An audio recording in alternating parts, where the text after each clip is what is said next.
আল্লাহ তাআলা যদি আপনার থেকে কিছু কেড়ে নেয়, বুঝে নেবেন সেটা আপনার জন্য ভালোর চাইতে ক্ষতির সম্ভাবনা বেশি বলে রব সেটা কেড়ে নিয়েছেন। রব দেখছে আমার বান্দা থেকে যদি এটা আমি কেড়ে নিই, সে কষ্ট পাবে 2 বছর, কিন্তু এটা যদি বান্দার কাছে থেকে যায় কষ্ট পাবে আজীবন। এমন মা বাবা কি আছে যে সন্তানের খুশিতে খুশি হতে পারে না? এমন মা বাবা তো নেই।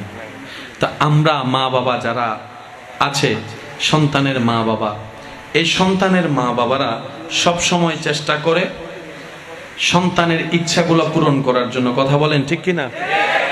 সন্তানের ইচ্ছা পূরণ করার চেষ্টা করে, স্বপ্ন পূরণ করার চেষ্টা করে। কিন্তু ক্লাস 4 এর সন্তান যদি বলে বাবা আমাকে একটা আইফোন দাও, দিবে? বলেন না দিবে?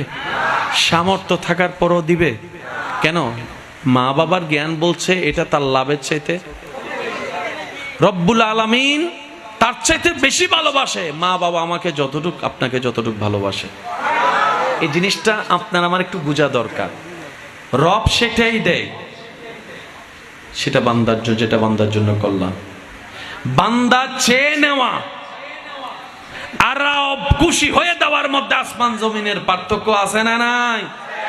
কারণ আপনি আমি ভালো মনে করে অনেক সময় 1 নম্বরের জায়গায় 2 নম্বর নিয়ে আসি, আর রব যখন খুশি হয়ে যাচাই করে দিবে তখন সেটা 2 নম্বর হওয়ার সুযোগ নাই। এই জায়গায় আমাদেরকে একটু ধৈর্য ধরতে হবে। না পেয়ে হতাশাতা নয়, বরং না পাইলেও বলবেন আলহামদুলিল্লাহ, পাইলে বলবেন আলহামদুলিল্লাহ। দেখবেন আল্লাহ আপনার জন্য ভালো, যেটা সবচাইতে ভালো সেটাই আপনার জন্য এনে দিবেন। বলেন না সুবহানাল্লাহ? আর একটু জোরে বলি না সুবহানাল্লাহ? রব্বুল আলামিন সবকিছু জানেন, কিন্তু হাসরটা যদি না রাখতেন কয়েকটা জিনিস মিসিং হয়ে যেত, আমরাও আর জান্নাত পাওয়ার সুযোগ থাকতো না। কেন একটু বুঝেন। কষ্ট হচ্ছে না তো আপনাদের? ভাইয়া বিরক্ত হচ্ছেন? যিনি আইন বানায় উনি আইন ভাঙ্গাটা সুন্দর না? কি বলেন আপনারা? যিনি আইন বানায় উনি আইন ভাঙ্গাটা, এটা এক প্রকার অন্যায় এবং এটা অসুন্দর বিষয়। রব বলে যে আমি আইন বানাইছি, বিচার করব, হিসাব নিব। আমি যদি ডাইরেক্ট এরকম করি তাহলে তো হচ্ছে না। এবার আমরা বললাম আল্লাহ তুমি যদি হাসরে হিসাব নেওয়া শুরু করো তাহলে গেছি, আমি তো গেছি, আপনারটা আপনি জানেন। তুমি যদি সেকেন্ডের হিসাব নেওয়া শুরু করো তাহলে জাহান্নাম ছাড়া আমার আর। রব বলে যে টেনশন করস কেন? আনার রহমান, আনার রহিম, আনাল গফফার, আনাল মালিক, আমি আছি তো, তুই টেনশন করিস না, আমি আছি তো। দেখ না তোদের রব আমি কি করি তোদেরকে বাঁচানোর জন্য। আমরা বললাম আল্লাহ সামান্য স্কুলের হিসাব দিতে আমাদের ঘাম ঝরে যায়, অফিসের হিসাব টান দিলে, অডিট টান দিলে আমাদের রাতের ঘুম হারাম হয়ে যায়, যদিও সেটা কাগজে লেখা আছে। সারা জীবনের প্রত্যেকটা সেকেন্ড কি কি করছি এগুলাই তো মনে নাই।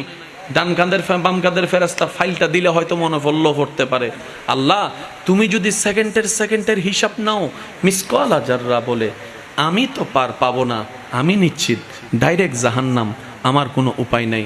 রব বলে যে আমি আহকামুল হাকিমিন হয়ে বিচার তো করতে হবে, বিচার তো করতে হবে। সুবহানাল্লাহ বলি, বিচার তো করতে হবে।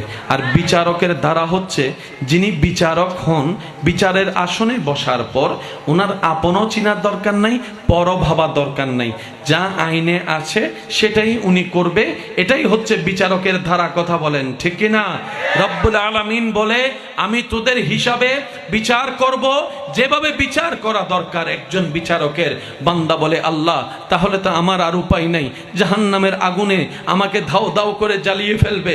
আল্লাহ আমার তো বাঁচার কোনো রাস্তা নাই, জাহান্নাম আমার ঘর হয়ে যাবে। আল্লাহ আমি অপরাধী, আমি স্বীকার করছি, আমি পাপী, আমি স্বীকার করছি, আমি নামাজকে কামা হক্কুহু আদায় করতে পারি নাই, ব্যর্থতা আমার স্বীকার করছি। ইয়া রব তোমাকে ডাকার মতো ডাকতে জানি নাই, ইস্তিগফার করার মতো করতে জানি নাই, দরুদ পড়ার মতো পড়তে জানি নাই, আমি ভালো মানুষ হতে পারি নাই, ব্যর্থতা আমার, আমি জানি একটুখানি। রব বলে যে মন থেকে স্বীকার করছস, মন থেকে ব্যর্থতা মেনে নিচ্ছস, মন থেকে ব্যর্থতা মেনে নিচ্ছস, তুই কি জানোস, তুই কি বিশ্বাস করস যে আমি আল্লাহ চাইলে মাফ করে দিতে পারি?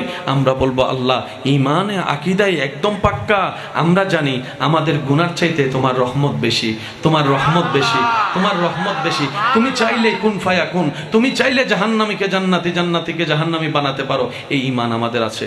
রব বলে যে টেনশন করিস না, তোরা জাহান্নামের দিকে যা, জাহান্নামের দিকে যা, জাহান্নামের দিকে যা, আল্লাহ ডাইরেক্ট জাহান্নামে পাঠাই দিবা। রব বলে যে বাঁচানোর জন্যই, জান্নাতে দেওয়ার জন্যই জাহান্নামে পাঠাচ্ছি, জান্নাতে দেওয়ার জন্য জাহান্নামে পাঠাচ্ছি। তোরা জাহান্নামে যা, একটু পরে তোদের নবী সিজদায় পড়ে তোদের পক্ষে সুপারিশ করা শুরু করবে, সুপারিশ করা শুরু করবে। আমি আহকামুল হাকিমিন হয়ে ন্যায় বিচার করে যার যেটা প্রাপ্য সেটা দিয়ে জাহান্নামে পাঠাই দিলাম, আর এইদিকে নবীকে সুপারিশ কথা করার অনুমতি আমি রব দিয়ে ওই নবীর কথা রাখার জন্য জাহান্নামী বান্দাকে আমি জান্নাতি বানাই দিলাম। আল্লাহু আকবার। ইয়া রাসূলুল্লাহ।